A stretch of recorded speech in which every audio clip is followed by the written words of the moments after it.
começando mais um episódio do Gestor, o seu podcast quando o assunto é gestão prática. Nós trazemos aqui os melhores gestores nacionais para uma conversa aprofundada sobre as melhores práticas de gestão para que você consiga traduzi-las para o seu negócio e, consequentemente, destravar todo o potencial de crescimento da sua empresa. Meu nome é Bruno Rigamonte. Eu sou Gabriel Feitosa, entusiasta das boas práticas de gestão. E se você também curte falar sobre empreendedorismo, sobre inovação, sobre gestão, se inscreva agora nos nossos canais. Estamos no YouTube, no Spotify, no Instagram e vamos juntos compartilhar os cases de sucesso do empreendedorismo nacional. Queria aproveitar e agradecer aos nossos parceiros nessa jornada, Valor Investimentos, o Cicobi e o Grupo Sim, que têm nos ajudado a disseminar essas práticas e a alcançar cada vez um público maior. E hoje a gente tem a honra de receber Getúlio e Ana Luísa Azevedo, sócio fundador e atual diretora executiva da Óticas Paris. Muito obrigado por aceitar o nosso convite. Sejam bem-vindos ao Gestor. Obrigado pelo convite. Nós agradecemos. Estamos muito felizes. Getúlio, eu queria começar. Você identificou há 45 anos atrás uma oportunidade de mercado, chegou a trabalhar um pouco no segmento e resolveu empreender, né, se arriscar na vida empreendedora. Como é que foi esse início de carreira, esse início de jornada? Você começou a empreender muito jovem, né, logo com 20 e poucos anos. Como é que foi essa visão de que você poderia gerar valor com uma nova empresa e como que foi essa jornada inicial da Óticas Paris? Olha, eu tive que trabalhar muito cedo. E que eu me lembro como gente, eu só trabalhei em ótica até hoje. Eu comecei com 16 anos no interior do estado do Rio de Janeiro, em Campos, aqui, Campos dos Goytacazes, né? E ali eu comecei. E me encontrei com a profissão, me encontrei com ótica, né? E foi um belo encontro, né? Aí depois eu parei aos 18 anos, fui servir ao Exército, que era obrigatório na época, acho que até hoje é obrigatório. Fui servir ao Exército. Quando eu retornei, aí eu fiquei no Rio de Janeiro, não voltei mais para ficar em Campos, onde eu tinha nascido. Eu nunca mais tive nenhum contato com Campos, a não ser para ver parentes, amigos e tal. Do Rio, eu vim direto para Vitória. Eu já conheci Vitória mais a miúde durante o período que eu fiquei no Rio. Quando eu tive que escolher uma cidade para empreender, eu não tive dúvida de escolher Vitória. E como é que foi esse gatilho para empreender? Assim, o que você viu que faltava no mercado, que uma lacuna que você poderia atender? Ou foi uma decisão, vou sair desse emprego e vou abrir um negócio? Como é que foi isso daí? Olha, é muito difícil você estar no emprego, ainda por cima sendo bem remunerado, você abandonar isso para empreender. Porque você, quando empreende, você tem o risco total, né? Quando você é funcionário de uma empresa, você não tem tanto risco, quase nenhum risco. Você tem a carteira assinada, todo final de mês tem o seu salário, tem um fundo de garantia, tem direito a férias, enfim. Agora, quando você é empreendedor nato, que era o meu caso, você é uma coisa que fica dentro de você martelando dia, noite. Você vê alguma coisa, você já pensa no seu negócio, entendeu? Então, quando eu tive a oportunidade de abrir minha loja e empreender, eu falei assim, é agora ou nunca. Eu já tinha 31 para 32 anos na época. Assim, agora ou nunca. Eu tinha mais ou menos a idade dela, quando eu comecei a empreender. E, graças a Deus, deu tudo certo, né? Vitória era uma cidade bem provinciana, até hoje graças a Deus. Não é uma São Paulo, não é uma Rio de Janeiro. É uma cidade média, tá? Onde aqui é que nem aquela história, né? Tudo se plantando, sendo bem plantado, bem adubado, ela dá resultado. Então, foi ótimo. Foi muito bom para mim. Foi um encontro que eu tive com a cidade e com a Vitória, né? Uma coisa que chama atenção, você comentando sobre a cidade de Vitória, né? O centro de Vitória era muito pujante na época, né? Ali em 1979, na inauguração da primeira loja. Isso. E naturalmente vocês foram crescendo muito rapidamente conforme os anos foram se passando, mas a primeira unidade, né, foi ali talvez uma garagem que se transformou dentro da... Como é que foi essa coisa? Porque a gente entende que muitas das maiores empresas do mundo surgiram numa garagem. Como é que foi isso aí para você? O negócio é o seguinte, para comprar uma loja, alugar uma loja, a gente não podia alugar uma loja. Eu não podia alugar uma loja. Primeiro era como se fosse um teste de mercado. Só que na minha cabeça não era um teste de mercado. Entendeu? Mas então o que cabia naquela época no meu bolso, onde eu podia comprar, onde eu podia pagar o aluguel, tudo, era uma garagem, literalmente. Era uma casa de esquina que tinha na rua 13 de Maio, no centro da cidade, perto do antigo British Bar, ali. Então, ali cabia um projeto inicial de uma ótica. Esse projeto não teve decoradora, não teve arquiteto, foi tudo feito por nós. Nós fizemos, eu fiz na mão, mesmo sou péssimo desenhista, mas eu tracei lá umas linhas para o carro, que a pessoa, o que ia fazer os móveis, eles entenderam, tá? E aí tocamos. A única coisa diferente que eu coloquei na época foi que o cliente sentaria e o nosso vendedor, na época era eu mesmo, eu também sentaria. Então, nós iríamos ficar sentados um de frente para o outro.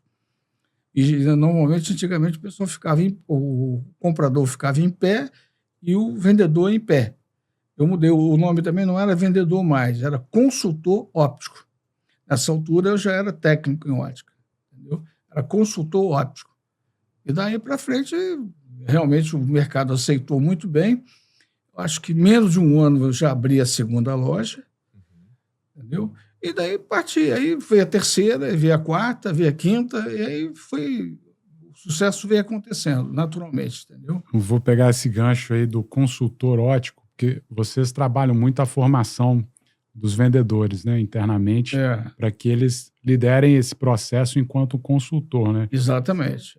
Então, Ana, eu queria pegar um pouco a sua visão de como que é esse trabalho, porque naturalmente ali você tem que formar esses consultores, tem que fazer todo um trabalho ali de treiná-los da forma adequada para eles efetivamente servirem ali como consultores. Como é que é esse processo de formação dos vendedores para vocês hoje? Olha, hoje a gente prefere até pegar pessoas que não têm experiência em ótica e formar de acordo com a cultura e com os valores das óticas Paris. E é um processo muito minucioso. Então, a pessoa, quando chega lá, muitas vezes, primeiro emprego, primeira assinatura da empresa, assim, é a Ótica Paris. E a pessoa chega crua, ela fica uma semana no nosso escritório, tendo treinamento no laboratório, lendo sobre os nossos valores, lendo tudo sobre moda, ótica. E ela já chega como atendente de cliente, que é caixa e fazendo aquele pré-atendimento. E ela vai estudando, a gente sempre incentiva, bota treinamentos para a pessoa participar. E tem gente que consegue, em 6 meses, já tá apto para virar um vendedor. Porque tem muita técnica, né? Não é só... É diferente de uma roupa, um sapato. O vendedor de ótica, ele tem que entender de lente, tem que entender saber ler uma receita. Então, aí tem 3 provas a pessoa passa. Uma prova escrita, uma prova objetiva e, para finalizar, uma prova oral com a gente. Aí, então, a pessoa se torna um vendedor. Então, assim, tem um plano de carreira lá nas Óticas Paris e a gente incentiva muito as pessoas a terem essa ambição e quererem se tornar vendedores. Para ele chegar a consultor, ele leva 1 ano, no mínimo 1 ano. Ele não consegue antes. Quando ele começa a atender o cliente, ele começa com óculos de sol, dando alguma informação. Que isso que ela falou da receita, ele tem que interpretar uma receita médica. Entendeu? O cliente chega com a receita, ele vai olhar para a receita e vai saber se ali tem astigmatismo, se é miopia. Se a lente vai ficar pesada, se vai ficar pesada, fina. se não vai, se vai ficar grossa, qual o tipo de armação ideal. Isso ele não consegue aprender rapidamente. Isso naturalmente passa por uma consolidação dos valores da empresa e aquilo que, de fato, vocês priorizam em termos de conduta, princípios que os profissionais que trabalham com vocês têm, né, e precisam ter para evoluir dentro do negócio. Quais que foram esses valores que vocês foram lapidando ao longo do tempo e como que vocês trabalham exatamente essa perspectiva do profissional, não apenas entrar, de ter uma capacitação inicial, mas de ter uma perspectiva de crescimento dentro do negócio? Como é que foi isso ao longo do tempo? O nosso valor principal, um dos principais, é a satisfação do cliente. Então, todo mundo que entra, todo funcionário que entra na Paris, ele já entra sabendo que ele tem que... Todo o trabalho que a gente faz é em prol da satisfação do cliente. Então, desde o atendimento, a estrutura da nossa loja, o pós-venda, tudo é voltado para isso. E também tem os valores, como honestidade. A gente, assim, é muito criterioso com isso. Então, o que aconteceu, né, qualquer coisa que acontece, o cliente participa disso. E a gente é bem transparente em todos os processos. Ética profissional também, amar o que faz é um dos valores. E, constantemente, a gente tem líderes, os gerentes das lojas, que são pessoas que já estão na empresa há mais tempo, que foram... Às vezes tem gerente que começou como menor aprendiz e hoje, né, ocupa o cargo de gerência. Então, eles também participaram do crescimento da empresa e sabem desses valores. Então, a gente pede para eles estarem sempre passando diariamente para todo mundo que entra. É importante essa sua sinalização, porque tive a oportunidade de trabalhar durante o tempo gerenciando uma empresa, uma clínica de oftalmologia. E a gente sabe que existe essa comunicação entre os dois setores, né? O profissional, o oftalmologista. Sim. Muitas vezes tem ali uma certa comunicação com a ótica em si. A gente sabe que no mercado podem haver diversos tipos de interações de forma ética ou não em relação a isso, né? Evidente. Como é que vocês foram identificando como se posicionar em relação a exatamente esse mercado, mas também de se posicionar de forma ética para fazer eventuais parcerias ou se posicionar como uma referência para o mercado de oftalmologia, que acaba sendo, né, a ótica em si, ela acaba sendo um ponto de vazão, né? O pós de um atendimento oftalmológico, né? Verdade. Nós complementamos um trabalho do oftalmologista. Porque se o oftalmologista faz lá, tem uma formação de 6 anos, 7 anos, 8 anos, né? E retorna para atender o público, né? O cliente dele, naturalmente ele tem que ter confiança aonde ele vai fazer o óculos dele. Então nós fazemos que o oftalmologista nos veja como uma pessoa que vai complementar o trabalho dele, tá? E ele lá, hoje em dia você tem cliente que ele fala, quem indicou vocês foi o doutor fulano de tal. Ótimo, tal. Quer dizer, a ligação que existe entre nós e os oftalmologistas é totalmente profissional, tá? A gente tem uma pessoa que visita ele diariamente, mensalmente, anualmente.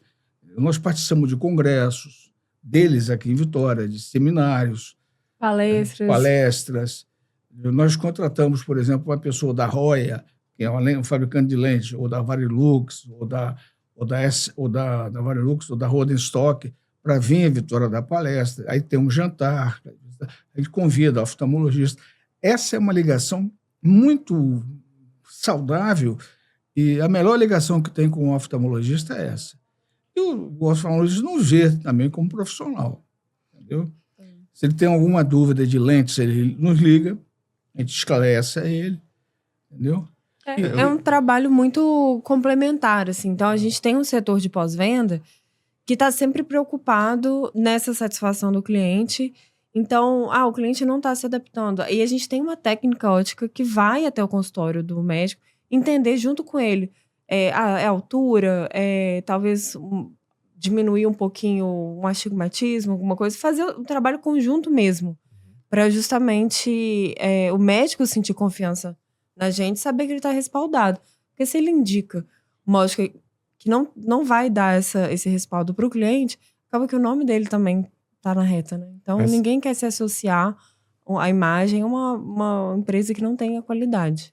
Essa é uma relação interessante, porque além de ter que trabalhar o cliente no varejo, né, ali na ponta, você também tem que criar uma relação muito forte com o formador de opinião, né, com o médico ali.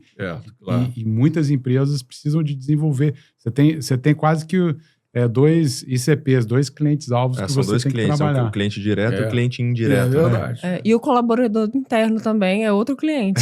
Sim. Então, assim, essa prática, se vocês puderem explicar um pouquinho mais como que é essa prática, tanto e como que vocês dividem, assim, o marketing, por exemplo, que vai para o público geral ou que é voltado mais para o médico, como que funciona esse olhar para vocês de terem dois clientes e como que vocês gerenciam isso enquanto prática de gestão no dia a dia? Olha, a questão do médico, como eu te falei, é uma questão profissional, é um complemento de trabalho. Então, o marketing nosso para eles é voltado para visitação, para assistência, para saber se ele está precisando de alguma coisa, para o lançamento de um produto, por exemplo. O fabricante lança, mas quem vai lá na ponta, lá com ele, esclarecer que produto é aquele, Que lente é essa, como é que funciona. por que essa lente é mais vantajosa do que a outra e tal, somos nós também. E eles também têm visitadores, né? Como tem aí os representantes farmacêuticos, né? Que vai também a classe médica e esclarece sobre o lançamento de um medicamento novo, etc. A mesma coisa a lente. Porque a lente é o seguinte, você na hora de vender, você fala 1000 coisas da lente, né, de vantagens. Né? Você não vai... E tem as desvantagens também, mas você cita as vantagens, né? Muito bem. Depois que a lente estiver montada no óculos, você comprador ou o médico, ele não sabe se aquela lente ali de fato é a que o cliente comprou. E existe, muitas vezes, determinados lugares, né? Não vou falar aqui em Vitória, no Espírito Santo, determinado lugar do Brasil que vende uma coisa e entrega outra. Isso é, em todo o ramo de atividade existe isso. E para o cliente, para o usuário, o cara não consegue identificar muita coisa, né? Não, só na hora que vai usar. Ele começa a ter dificuldade. Me falaram isso assim, mas eu não estou percebendo essa vantagem. Entendeu? O médico, por mais ajuda que dê a ele, entendeu? O médico fez a receita, ele fez o exame de vista. Você trabalhou, né? O médico fez, mas o médico ele não quer saber de um cliente reclamando lá no consultório dele a respeito de um óculos que não está vendo bem. Gozado, fiz esse óculos, não estou vendo bem, e comenta no cliente que está esperando. O médico não gosta disso. O médico gosta de um cliente que chega elogiando. O doutor me receitou esse grau aqui e está maravilhoso. Geralmente um bom médico oftalmologista vai fazer a conferência do óculos no pós, né? Então, no pós, depende muito disso também. Mas só do grau. Sim. Entendeu? Do design da lente, que é um design interno, porque você externamente você não sabe que lente é. Sim. Entendeu? E o cliente muitas vezes não vai conseguir sinalizar para o médico que qual foi o produto que ele comprou. E o médico não vai conseguir conferir. Ele fala, doutor, paguei... Chega no consultório dele e fala assim, paguei R$8.000 por um par de óculos. É assim que ele fala para o médico. O médico toma um choque. 8 mil? 8 mil. A gente não fala que comprou uma armação por 6 e a lente custou 2. Entendeu? Porque às vezes a armação é mais... Normalmente, um bom óculos, a armação custa mais cara do que a lente. Entendeu? Tem lente multifocal, por exemplo, que é uma lente top, mais cara, né? Ela começa em R$300 e vai até R$12.000. Quer dizer, será possível que uma lente de 300 e poucos reais é a mesma lente de uma lente de 12 mil? De uma lente de 7 mil? Não é. Entendeu? Tem as suas vantagens e desvantagens. E a diferença da lente, quando a pessoa compra a armação, ela tá vendo ali. Então, ela consegue experimentar, ela consegue ver se ela gosta, se ela não gosta. Quando ela compra a lente, ela tá comprando coisa invisível. Então, assim, o vendedor tá vendendo os benefícios, mas o cliente não tá vendo ali, não tá conseguindo comparar com o outro. Então, o cliente tem que confiar muito no trabalho da ótica para saber que o que ele está comprando, às vezes investindo R$12.000 numa lente, é exatamente o que ele está levando. O que existe hoje de mais moderno em termos de lentes? Assim? Quais são as tendências? A lente multifocal, o que existe de mais moderno, o que eles tentam, de qualquer forma, conseguir é diminuir as aberrações periféricas. Quer dizer, uma lente de R$12.000 significa que as aberrações periféricas, tanto nasal como temporal, elas foram diminuídas. Usaram lá alguma tecnologia que diminuiu isso. Tá? A lente muito barata é aquela lente mais antiga, a gente chama de dura. Ou seja, ela pode ter um campo de visão longe, intermediário e perto, mas ela tem muita aberração periférica. Essa que é a diferença do consumidor. Que dá aquela sensação de... É quando você fala assim, se eu olhar um pouquinho mais para cima aqui, eu já não consigo ter foco. Assim, que dá aquela sensação de flutuação. Tem gente que que se sente tonto. Quando a lente tem muita aberração, Não Achando que consegue meu óculos subir, tá nem cheio de descer uma aberração escada. periférica, então, porque eu já começo a olhar de lado, e se eu não estiver focado aqui, ó, onde eu tô lendo, já começa a embaçar O um problema pouco. tá com Isso você, com cara. óculos, né? Isso com óculos, né?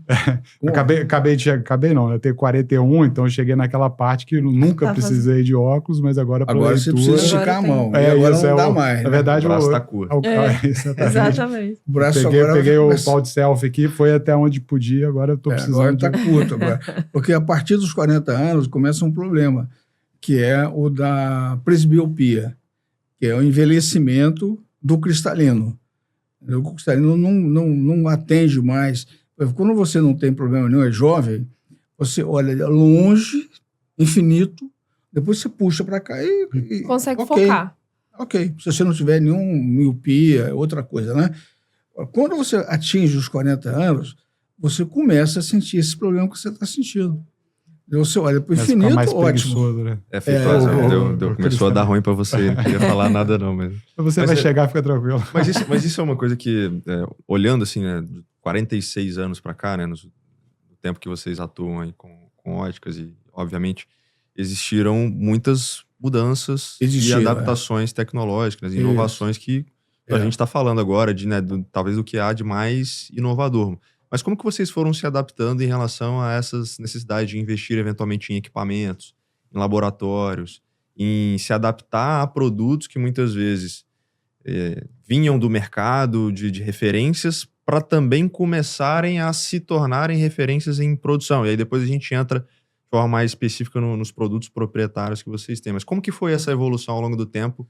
E o que vocês foram investindo e entenderam que seria um diferencial competitivo frente ao que tinham de concorrências, mas também que vocês conseguiriam se portar ali como uma referência para o mercado consumidor? Quando nós começamos em ótica, não aqui, quando eu comecei em ótica, não existia a resina, o plástico. Não estava ainda apropriado para lentes. Era lentes de cristal. Tá? E eram lentes pesadas. Depois, aí começou a vir a resina. O cliente também rejeitou a resina de cara, porque a resina ela arranha mais do que o cristal. O cristal é mais duro. Ela não arranha com facilidade. Ela é mais dura do que a maioria das superfícies. Mas hoje, a gente foi colocando na cabeça do consumidor e os fabricantes na nossa cabeça que nariz não foi feito para usar óculos. E uma lente de cristal, ela pesa muito. Ela não quebra. Ela não arranha com facilidade. Mas ela quebra e estilhaça. Ela tem dois riscos. Ela é pesada e você corre um risco se tiver um acidente. A resina, ela é quase inquebrável, só que você vai ter que tomar um pouquinho mais de cuidado com ela para não arranhar, para poder ter uma durabilidade aí melhor. E aí as mudanças foram. Quando eu comecei também, existia o Varilux V1. Foi a novidade, foi o lançamento da Varilux, a lente multifocal. Por isso, a Varilux foi feita na França. E a França era uma referência em óculos, na época que eu comecei, muito grande. Por isso o nome da ótica é Paris também. Por que Paris? Porque a França era uma referência enorme, como é até hoje também, né? Muito bem. Então a Varilux criou o V1, que foi um grande sucesso, e só quem se adaptava com ela era o público mais feminino, por causa da vaidade. Aí o fabricante também, o marketing do fabricante, começou a dizer o seguinte: ela não revela a tua idade. Entendeu? Porque ela não tinha traço divisório. Antes era o bifocal. E quando a pessoa vê alguém com bifocal, você já sabe, já tem mais de 40 anos. Aí foi fácil vender para a mulher. Então a mulher passava por uma dificuldade enorme para se adaptar, mas ela se adaptava. O homem não. O homem logo depois ela desistia. Mas foi. Aí depois veio o V2. Depois do V2 começaram a vir o Panamic, o Fusion, e aí veio. Aí começou a vir, aí vem a grande progressão da ótica no tocante às aberrações periféricas. Porque a aberração periférica é terrível quando ela tem muita, porque você não pode fazer assim. Entendeu? Claro que o olho humano vai acabar se adaptando, mas é uma dificuldade, não é normal. Normal é você ver com nitidez perfeita. Então, isso tudo a gente vê adaptando. O laboratório nosso inicial, ele era feito para cristal. Ele não tinha nada de resina. Mas o mercado foi progredindo de tal maneira, 10%, 15%, veio. Hoje não tem mais cristal. Hoje só tem um laboratório no Rio de Janeiro e um em São Paulo que faz cristal. Então, quando o cara vira, não quero resina, eu quero cristal. Ele vai pagar muito mais caro, porque só tem um no Rio de Janeiro que faz para todo o Brasil e São Paulo que também faz para todo o Brasil. Perfeito. E é pesado. E quebra. Entendeu? Tem um aspecto da inovação também, que você tem as cirurgias também avançando rapidamente, né? De substituição do cristalino, por exemplo. Como que vocês olham para essa inovação? Porque ela, de certa forma, ataca diretamente ali o cara faz a cirurgia e deixa de usar, eventualmente, o óculos, né? Como que vocês olham para isso? Eu fui um desses aí, que usava óculos e... Você operou miopia. Fiz cirurgia de miopia. Você tá falando de mim, mas você usava óculos. Usava óculos, aparelho, tudo que eu tinha direito. Você tinha miopia. Sim. Miopia foi uma das primeiras cirurgias que deu certo, avançou. Pois é. Como que vocês olham, então, para essa, vamos dizer, disrupção, né, de cada vez mais a gente conseguir resolver por meio de cirurgia e se posicionar, eventualmente, até como uma questão de fashion, né, um utensílio que, eventualmente, compõe ali o look, por exemplo? Como que vocês olham para essa competição? Eu tenho uma dúvida também, que bons médicos oftalmologistas usam óculos. Eu tenho minha dúvida, será que eu fiz uma boa fazendo a cirurgia? O que vocês pensam sobre isso aí? Você fez cirurgia há quanto tempo de miopia? Tem 10 anos. 10? A tecnologia já estava avançada já. Eu acho que, assim, a cirurgia está aí e muita gente vai precisar de óculos, vai continuar precisando de óculos. Então, tem uma parcela da população que prefere fazer a cirurgia, mas eu estava até conversando com um amigo meu esse final de semana. Ele tá morrendo de medo, ele tem 2 graus de miopia e já recomendaram a cirurgia. Ele falou, não sei se eu preciso fazer, porque é muito pequeno.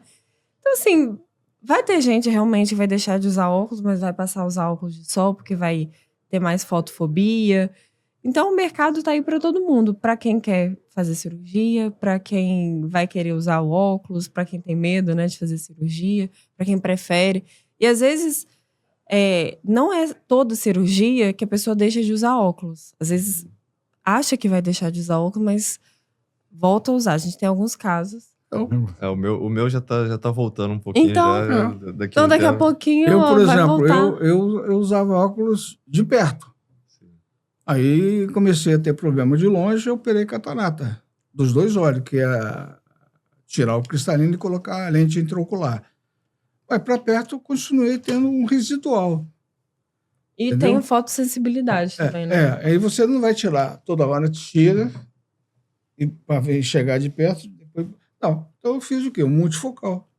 Eu uso um multifocal. Ainda por cima com a lente, que escurece e clareia.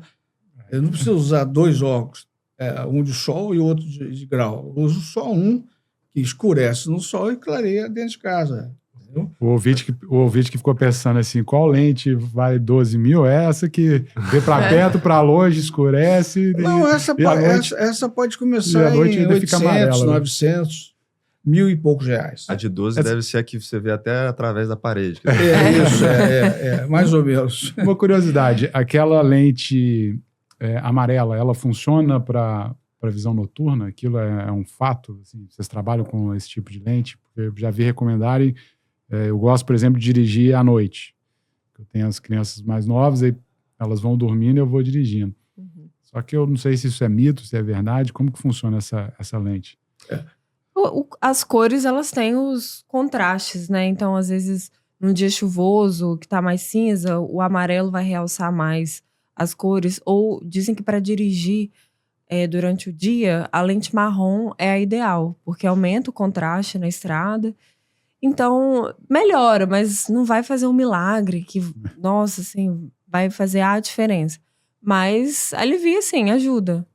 E tem O amarelo, ela dilata a pupila. Perfeito. Então, você fica com a pupila mais dilatada.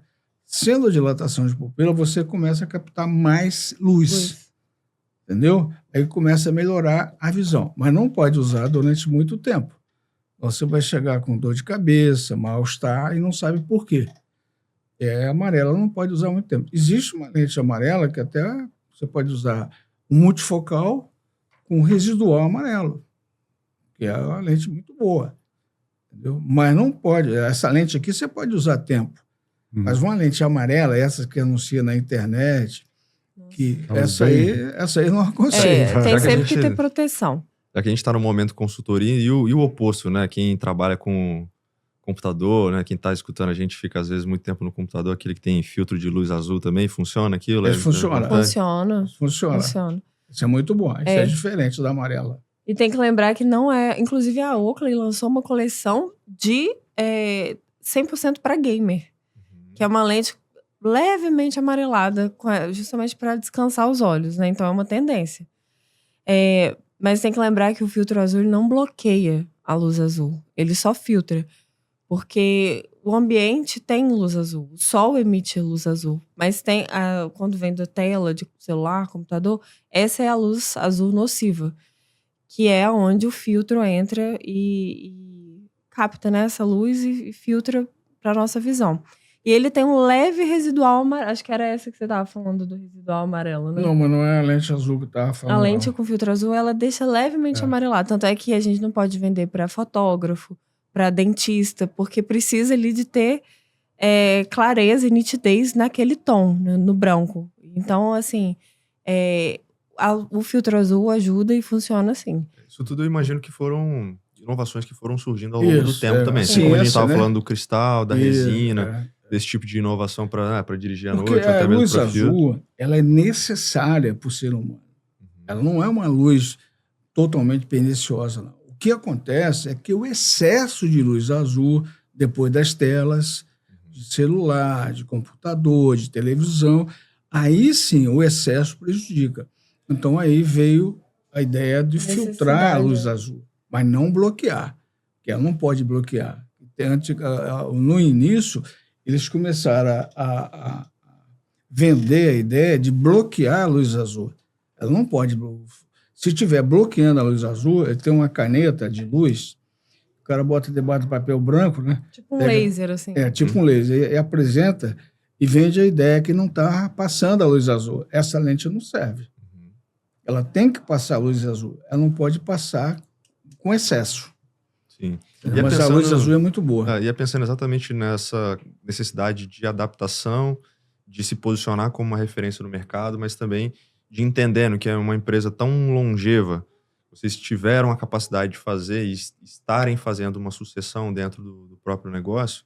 Queria entender de vocês quais foram os aspectos, né, Ana Luísa, que vocês foram identificando ao longo do tempo, que você, com a sua experiência, mas também com a sua juventude, sua capacidade de olhar para as novas gerações, quais aspectos você foi entendendo que eram necessários de contribuir junto com o seu pai, né, na construção do negócio, mas que vocês pudessem se posicionar eventualmente em relação à parte de e-commerce, o desenvolvimento de produtos proprietários, o desenvolvimento de uma estratégia de marca mais forte, né, uma empresa já sólida, mas se posicionando de uma forma mais sólida em relação a essa expansão de marca. Quais foram esses aspectos que você foi identificando ao longo do tempo, você como diretora executiva do negócio, juntando essa experiência com a visão de futuro que você foi identificando que seria importante para manter essa longevidade e a perenidade do negócio também? Eu sempre acreditei muito no digital. Então, logo que eu entrei nas Óticas Paris, não tinha um Instagram ativo, não tinha o e-commerce. Tinha só um site institucional, né? E eu acredito muito, sempre acreditei que o digital é o caminho, né? Hoje, quem não tem o Instagram, quem não tem o site, não existe no mundo, né? Então, Todos os cursos que eu fiz, eu fiz MBA em gestão comercial e pós em administração, sempre foi falado da importância do site, do e-commerce, da importância de focar no digital para alcançar ainda mais pessoas. E meu pai sempre foi muito entusiasta em marketing, sempre gostou muito e me incentivou muito. E eu acho que a gente tem que comunicar, tem que ter um nicho, mas tem que comunicar para várias gerações. Então, assim, aquele cliente da Ótica Paris, lá do centro da cidade, ele vai, né, ainda compra com a gente. Hoje a gente já atende a 3ª geração, mas eu quero conquistar também o público jovem. Como é que eu vou fazer isso? Com campanhas mais modernas, com uma rede social bem ativa, com e-commerce atraente para comprar. Então, hoje, no e-commerce, a gente atende o Brasil todo e a gente recebe feedbacks muito positivos de compra, de experiência de compra, justamente porque a gente está focado na satisfação desse cliente, inclusive para o online. Uma dessas campanhas que me impactou muito foi, se não me engano, foi no ano passado, que foi na época das Olimpíadas. Uhum. Que foi as Olimpíadas de Paris. Isso. Acho que eles fizeram uma campanha Fizemos. ali era no Arco do Triunfo, alguma coisa assim. A gente gravou um VT campanha, lá assim, em Paris. Sim. Um casal? Eu lembro que isso me marcou muito, assim, dessa identificação, né, com a cidade, né, França sendo uma referência. Sim. E essa veiculação dessa propaganda, né. Acho que tá muito ligado a essa capacidade de entender muito sobre essa nova forma de se posicionar, ou até mesmo como gerar uma mídia que traga esse recall, né, da marca também, identificação do próprio nome, né. E a gente quis fazer um VT com uma música, tanto é que tem gente que ouve a música no rádio e acha que é uma música que tá tocando, nem percebe que é um jingle. E um VT bonito com um casal que tava na mídia, tava em alta. Então, tudo isso a gente olhou para fazer o nosso VT. E fizemos em Paris, que foi uma inovação, assim, bem diferente, que normalmente a gente faz em Vitória mesmo. E deu super certo, ficou muito legal. E todo mundo comenta. Ela é capixaba e ele é francês. E ambos moravam em Paris, entendeu? Então, a ideia de contratá-la foi dela, a moça, saímos atrás. Não, ela está morando agora em Paris, está morando com o marido dela em Paris. Aí a nossa agência entrou em contato com o agente dela, o empresário dela, e contratamos. Ela gravou lá em Paris, foi tudo gravado em Paris, entendeu? E a edição foi toda feita aqui. A música foi colocada aqui. Gravada aqui também. Porque, na verdade, não é ela que canta. Quem canta é uma cantora capixaba. Que canta em francês ou em português? Não, em português. Em português. Nessa linha de inovação também, vocês desenvolveram posteriormente, né, acho que em 22, a linha própria, né, de produtos de vocês, a ZEV. Dentro dessa perspectiva de inovação, é algo talvez não tão comum de se adotar enquanto uma ótica, né? Como é que foi esse processo de desenvolvimento, né? Assim, como que foi o processo criativo de você ir desenvolver o produto, lançar o produto, né? Quais foram os desafios, né, que vocês enfrentaram nessa jornada? E uma outra pergunta é como que vocês olham para a composição de mix para que vocês também tenham produtos, muitas vezes a ZEV, por exemplo, tem armações lindíssimas, mas às vezes o cara quer ir lá e quer comprar um Hugo Boss, quer comprar outras marcas. Então, como que você olha também para a estratégia de composição de mix para tanto performar os produtos próprios, mas também ter um giro ali de produtos, né, importados, produtos de terceiros? A ZEV, ela surgiu a partir do meu desejo de ter uma linha de óculos, de criar mesmo, que eu gosto de moda, e surgiu a partir de uma necessidade de fugir da concorrência. Então, a gente está sempre buscando exclusividade, seja em lente, seja em armações, óculos de sol. Então, ela juntou essas duas questões e a gente demorou 2 anos pesquisando. Começamos em 2022, mas foi em 2024, novembro de 2024, que a gente lançou. A gente procurou fornecedores, bons fornecedores, que aí de vez em quando me mandavam alguma amostra, eu não gostava, eu devolvia. Então, foi um processo lento, porque eu quis que fosse realmente um produto bom e que tivesse uma possibilidade de fazer um custo um pouco menor, Porque hoje, os óculos com acetato italiano, Mazzucchelli, são 2.000 e poucos reais, porque é realmente uma matéria-prima italiana. Só que hoje os óculos da Zev estão na faixa de 600, 700 reais.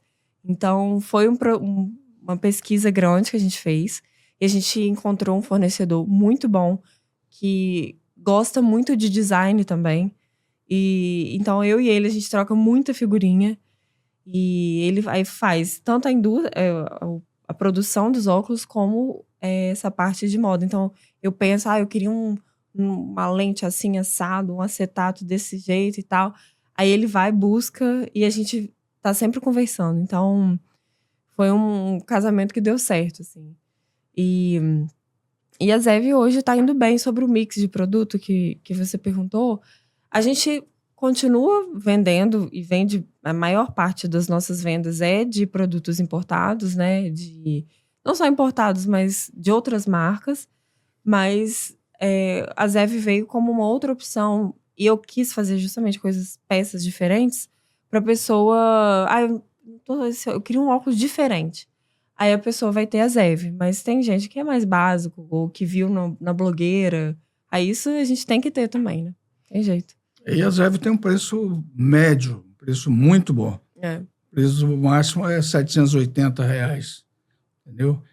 Começa em 630, 640 e vai até 700. Porque também, no tocante a óculos de sol e armações, ele tem grifes aí que são muito caras. Aí você fala assim, mas será que a qualidade é melhor? Não, é a marca. A pessoa paga. Você pega um Chanel, por exemplo, o que custa mais caro é o Chanel. Entendeu? É Chanel. Não, você... A marca, né? É a marca, não é o nome. Aquela grife é cara. A gente até estava conversando aqui, antes da gente começar a gravação, que hoje a gente vive num mundo completamente globalizado, né? A despeito das tarifas aí que o Trump tentou colocar aí, e de travar um pouco o mercado está completamente globalizado. Então, as questões de fornecedores, de insumos, tudo isso acaba sendo muito fácil de acessar em qualquer país do mundo. Então, acho que o grande valor que as marcas, de certa forma, têm, e aí não dá para dizer só que paga só pela marca, obviamente tem vários insumos de qualidade que compõem o valor ali dos produtos, mas boa parte do preço, de certa forma, está ligado à marca em si, né? Então, porque os insumos, via de regra, até mesmo de outros produtos com preço menor, são dos mesmos lugares, das mesmas fábricas, enfim. Mas acho que quando a gente olha, por exemplo, determinados tipos de produto, a gente vai pegar um notebook, um celular, às vezes o design dele é da empresa em si, é um core, o design daquele produto, a idealização, e aí sim a produção, a fabricação é feita num lugar que, de certa forma, acaba tendo uma capacidade de eficiência operacional melhor, consequentemente consegue repassar um custo menor, e isso gera uma possibilidade da empresa ganhar mais margem a partir dessa eficiência de uso de fornecedores, né? Mas eu entendo que boa parte do valor que a Zev tem está ligado exatamente a isso, né? O design, a capacidade de entender quais que são as necessidades dos consumidores, como vocês atendem há 46 anos os consumidores, conseguem entender ele de perto. Essa construção da marca também está muito ligada a essa proximidade do mercado consumidor, né? De não só entender o que ele consumiu no passado, mas também de se antecipar em relação ao que o mercado está indo, né? Como é que vocês olham exatamente para essa capacidade de inovar os produtos, né, disso sendo um core, e como que isso pode até mesmo ultrapassar o mix de produtos que vocês vendem hoje, né, de talvez isso ser o carro-chefe de vocês, eventualmente, ou isso não é uma estratégia de vocês? Como é que vocês pesam isso?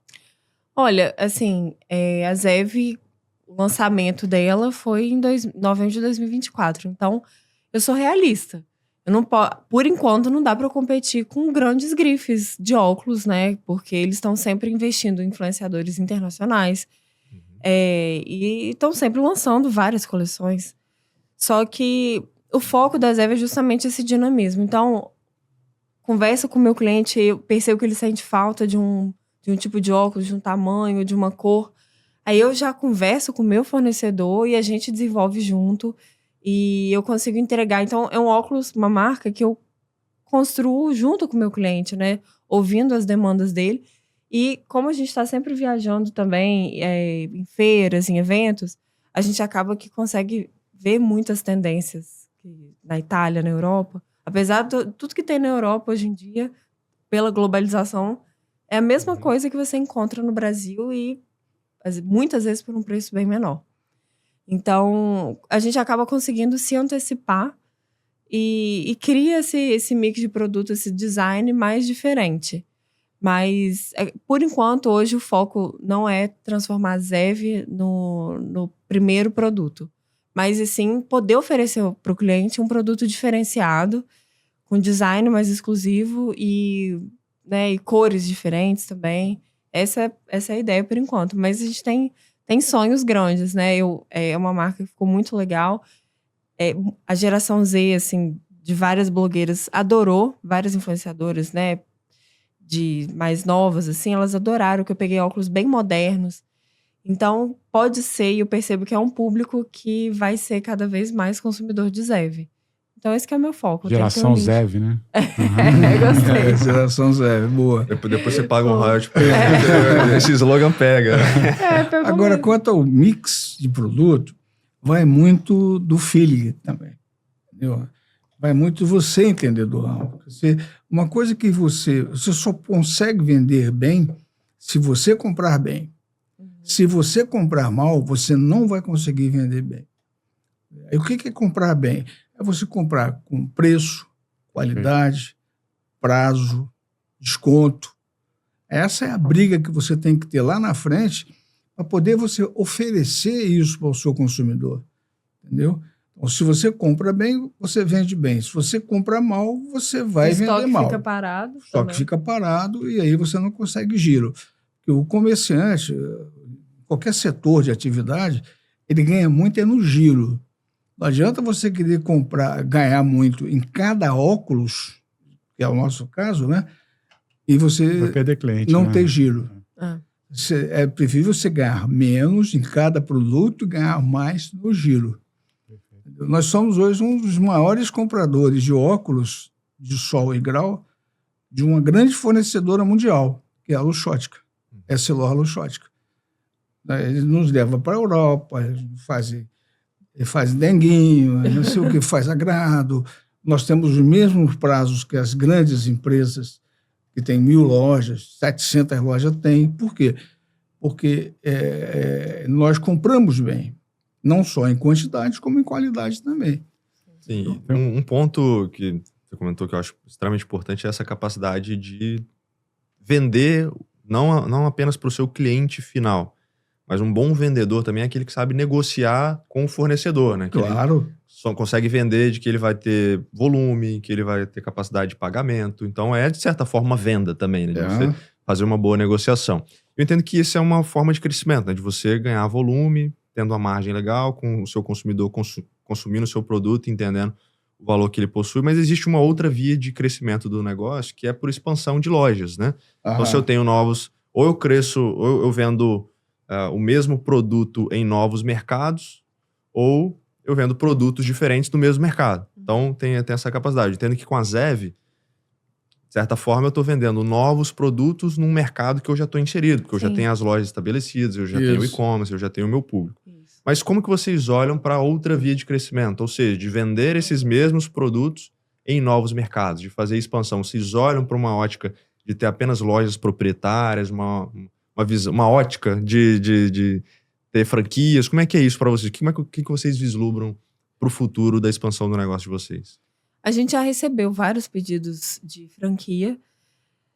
O nosso receio é perder a qualidade. Então, o nome que a gente demorou 46 anos para construir, às vezes um franqueado que não tem tanto cuidado faz com que a gente destrua o nome, nossa marca, né? Então, por enquanto, a gente sempre foca na expansão tendo loja própria, né? Sendo loja 100% nossa.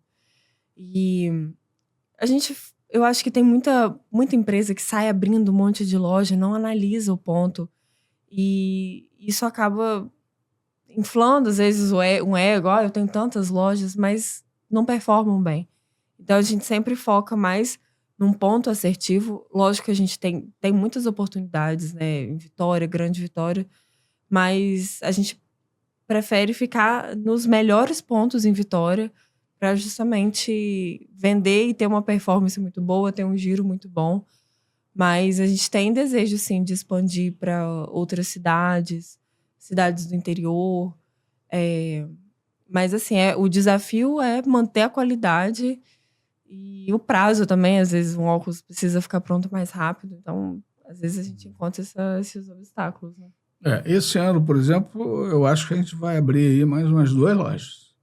Entendeu?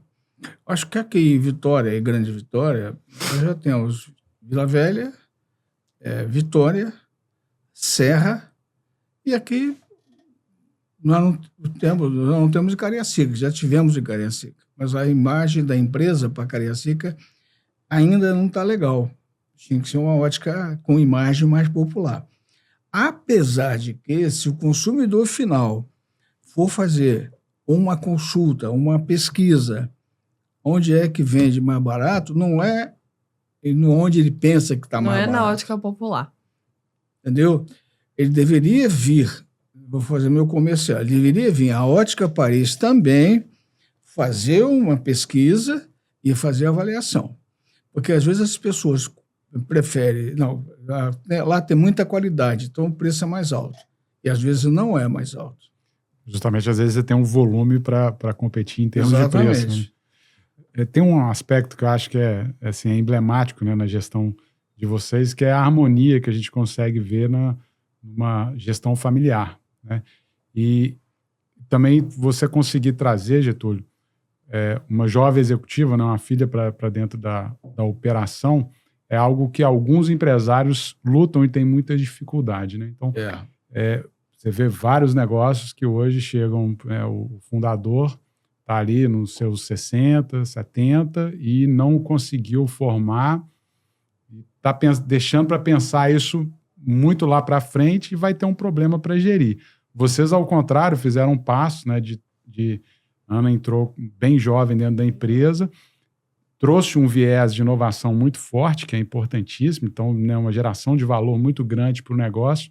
A minha pergunta é como que vocês construíram isso, né? Inclusive a sua formação em Direito. Então, assim, você veio para o negócio para empreender, para trazer uma visão de design que nem é tão ligada assim, né, à sua formação, mas como é que vocês trabalharam essa sucessão de uma forma tão antecipada assim, e como que vocês também cultivam a harmonia, não sei se é só porque a gente está aqui no podcast, mas também cultivam é assim mesmo. A harmonia no dia a dia, né? Porque a gente nota que tem essa tranquilidade para lidar com as demandas. Em primeiro lugar, é respeito, né? Eu ia falar isso também. É respeito. Eu respeito ela e ela me respeita. Entendeu? Ela não faz nada sem pedir a minha opinião. E hoje eu não faço absolutamente nada na empresa, eu tenho que pedir a opinião dela também, que é direito dela. Ela é minha sócia em quase 50-50. Entendeu? Mas ela é minha sócia e eu respeito a sociedade.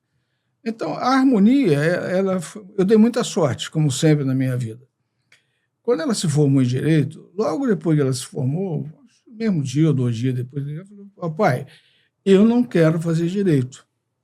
Você me aceitaria nas Óticas Paris? Mas para ontem. Eu quero você ontem. Porque se ela não viesse trabalhar nas Óticas Paris, eu já tinha oferta de vender as Óticas Paris para grandes grupos. Quando ela falou que queria vir para a Ótica Paris, para mim foi maravilhoso. Ela veio, acrescentou, somou, está somando. Por exemplo, um projeto que eu ia desistir era o e-commerce. Porque o e-commerce, muita gente pensa que é fácil. Não é fácil o e-commerce. Hoje equivale a uma loja física, né? Sim. O faturamento nosso equivale a uma loja. Mas não é fácil chegar a esse ponto. E eu estava rateando com o e-commerce. Tentei alguns gerentes para e-commerce e não deu certo. Tá? Muito bem. Por que ela deu certo? Porque ela entende, ela gosta dessa parte digital, que ela falou no início, gosta da parte digital. Ela gosta de varejo também. Gosta de varejo, gosta de moda, entendeu? Então, foi a mão na roda. Hoje a loja do e-commerce, ela tem dia que o e-commerce vende mais que uma loja nossa de shopping. Sensacional. Uma estrutura muito mais barata. Né? uma estrutura barata. Nem tão mais barato, Não é assim. tão mais barato como as Tem pessoas outros pensam. custos que o que é dividido em 10 lojas, o e-commerce absorve integralmente o custo. Então, Mas é mais fácil vender, é mais fácil, entendeu? Você pode vender daqui, você pode vender para o Brasil todo. Não tem horário, porque Não vem tem de horário. madrugada, vem de Final 6 de da semana, manhã. por exemplo, é o dia que a loja mais vende. As lojas, o nosso escritório está fechado, tá aí a loja e o e-commerce está vendendo. Quando chega na segunda-feira, É uma pilha de pedido. tá uma pilha de pedido. Eu falei, de onde saiu esse pedido? É o e-commerce. Mas você falou o segredo, assim, pra gente se dar bem, eu tava aqui pensando. O lado bom e o lado... O mesmo lado sendo lado... Mesma coisa sendo lado ruim. A gente é muito parecido. Muito. Então, muitos defeitos que ele tem, muitos mesmo, eu tenho também. E muitas qualidades que ele tem, eu absorvo e tenho também. Então, meu pai, desde criança, sempre foi minha inspiração. Então, quando eu era bem pequena, eu não brincava de boneca. Eu brincava até um pouco de boneca, mas a minha grande diversão era brincar de vender. Então, eu estendia todas as minhas coisas que eu tinha e vendia para minha mãe, vendia para ele, negociava, sempre gostei de negociar. Ela levava lápis para a escola para vender na escola. Eu fazia cartão de visita, vendia. Cartão de aniversário, vendia. Lápis de cor, vendi uma vez por R$10 um lápis de cor há 28 anos atrás. A mulher dela obrigou ela a devolver. Tive que devolver. Porque ela não tinha noção de dinheiro. E nem a menina, né? E nem a menina que comprou. Então, ela chegou com R$10 em casa, alega, eu vendi um lápis de cor. Aí você vendeu para quem? Aí vendi para minha coleguinha fulano de tal. Aí a mãe dela explicou para ela que era muito caro, que aquilo ali custava 20 centavos, como é que podia vender por R$10? Mas ela já estava sabendo marcar pau o produto ali. Isso aí é desde Mas sempre. ela é muito boa gestora. Muito boa gestora. Muita coisa que hoje eu vejo ela com o pessoal, eu não sou dessa época. Entendeu? Legal. Sou da época de dureza com o pessoal. Quarta-feira de cinza, vou dar um exemplo para você. Quarta-feira de cinza, por exemplo. Eu ficava na porta, na cidade, né? Eu tinha um laboratório, eu ficava na porta ali. Eu dava, vamos supor, 15 minutos. Se a pessoa não chegasse, eu chegava, você pode voltar. Eu achava um absurdo a pessoa levar sábado, a loja fechava, né? Meio-dia na época, meio-dia, sábado, domingo, segunda, terça, só voltava na quarta-feira. Depois de meio-dia ainda chegava atrasado. Não Mas tinha cabimento. Você tá certo mesmo. Agora, quando eu fui empregado, eu passei a empresariar depois da Ótica Paris, né? Mas, quer dizer, vou fazer 46 anos de empresário. Mas, quando eu era funcionário, eu não pensava da forma que eu vejo hoje as pessoas pensarem. Entendeu? Eu pensava como empregador. Entendeu? É por isso que eu falei com você, que desde cedo eu tinha uma ideia, me incomodava ser empregado. Entendeu? Eu não tive medo de correr risco. Bacana demais, porque essa jornada, de novo, né, essa jornada de sucessão e de você ter ali um negócio, né, perene, é difícil de conceber dentro de empresas e talvez uma das grandes dores do empresariado hoje. Né? O Espírito Santo ele industrializou-se na década de 80, então muita empresa está nessa situação de como que eu faço a sucessão agora. E não planejou com antecedência. E aí é o desafio, aí tem que buscar mercado e fazer uma transição mais truncada e tal. Mas parabéns por essa jornada e parabéns pelos 45 anos aí, né, da Óticas Paris. Eu não planejei isso. Isso aconteceu. Caiu do céu para mim. A sucessão. Ela estava preparada, muito mais do que eu imaginava, entendeu? E ela veio com um gás novo e deu muita força. E hoje a Paris está aí para mais 45 anos, no mínimo. Perfeito. E a gente agradece demais a participação de vocês aqui. Deseja mais 45 anos de muito sucesso aí. Parabéns pela jornada. Obrigado. Espero que ela tenha a mesma sorte com os filhos dela que eu tive com ela. Não, minha filha já vai começar. Aí é 150 anos já de ótica. É bacana demais ver histórias dessa forma, porque eu tenho inspirações dentro da minha casa. Né? Minha avó, por exemplo, sempre foi muito empreendedora. Ela já teve loja de tudo quanto é tipo de coisa. Já teve loja de aluguel de vestido de noivo, já teve lanchonete, já teve um monte de coisa. Mas ela sempre olhou aquilo como uma forma muito de subsistência, né? De, poxa, eu não vou ter um crescimento, não vou ter uma coisa. E olhou. ela nunca trabalhou para ninguém, ela sempre trabalhou por conta própria. Mas eu sempre olhei aquilo como um espelho para mim, né? De olhar e empreender. Tanto que eu sempre tive essa inquietude.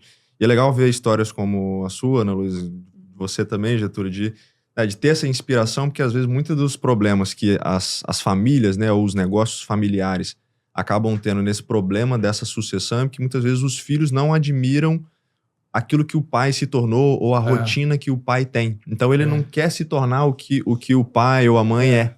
E por isso que a pessoa acaba não querendo participar do negócio, porque não quer ser um espelho daquilo que ele não admira. Então, parabéns por ser um espelho para sua filha. E parabéns também por conseguir trazer esse novo olhar, né, para o negócio, né? Porque não existe um negócio que você tem uma bala de prata e você faz aquela mesma coisa sempre e a empresa vai continuar tendo sucesso. Certamente precisa se adaptar, estar à frente do mercado. É inquietude. Exatamente. Então, novamente, parabéns aí. Obrigado por compartilhar a história de vocês, o case de vocês, bem legal. E desejo muito sucesso, que vocês possam aí, com essas inovações, com os produtos, terem cada vez mais sucesso. Foi muito prazeroso estar aqui com vocês. Muito bom. Pô, legal demais. E você que chegou até aqui, se você curtiu esse episódio e considera que eles possam fazer a diferença na vida de alguma pessoa, compartilha com ela. E se você ainda não é inscrito no nosso canal, eu queria te convidar para fazer isso agora. Ativa também as notificações para você receber todos os próximos episódios.